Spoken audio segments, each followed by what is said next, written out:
Service to those who serve our country. For more than a century, the American Legion has played a leading role in supporting those who have sacrificed in defense of the nation. And that support is wide and far-reaching. Joseph Bender is the first vice commander of the American Legion Post 64 in Salisbury, and you are also a Navy veteran. That is correct. Thank you for your service. Well, thank you. Tell us about your service. What did you do? Where were you? Well, it was in the United States Navy. I was a gunner's mate.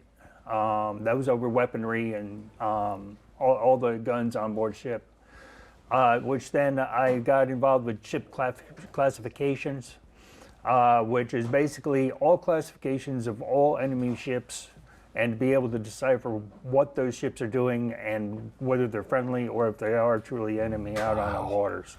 Wow. Well, thank you for your service. Yes. Thank you. So what inspired you to get involved with the American Legion? I believe 100% in what we do. And we needed an organization that was going to surround and hug the veterans, brothers and sisters of the military. And a lot of times the military is home. But when veterans come back home and they are mixed into the civilian life and so on and so forth, they kind of lose their place. Yeah. So the American Legion helps mentor the veterans into getting back into the workforce, right, to make sure that they're protected and make sure that they get what they deserve. So in that hug around the veteran, what kind of services are you working through? Well, we have 4 pillars that the American Legion's been built on. Okay.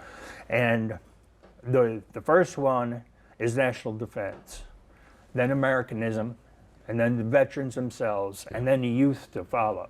Mm-hmm. Wow. And then, of course, you talk about the veterans, but you also support the veterans' families. Absolutely.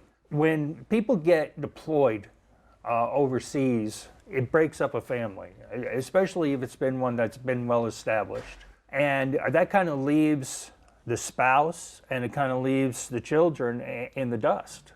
So the American Legion has an auxiliary for the spouses that can come in and they can join with the American Legion, get involved with specific events and so on and so forth, and kind of bring a camaraderie around them.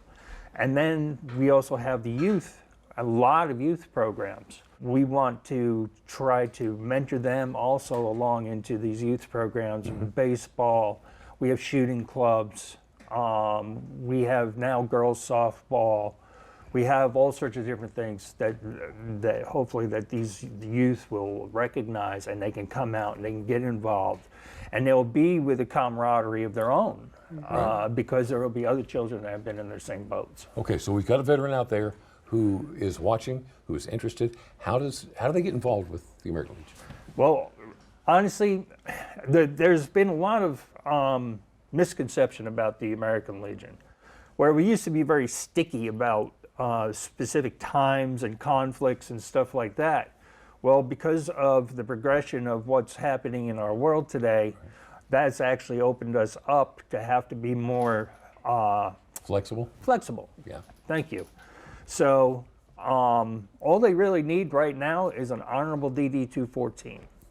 And that is for any aspect of the American Legion. And then also the family follows in behind there. We have the auxiliary, like I mentioned. It used to be called Women's Auxiliary or Ladies Auxiliary. That's changed also. So the men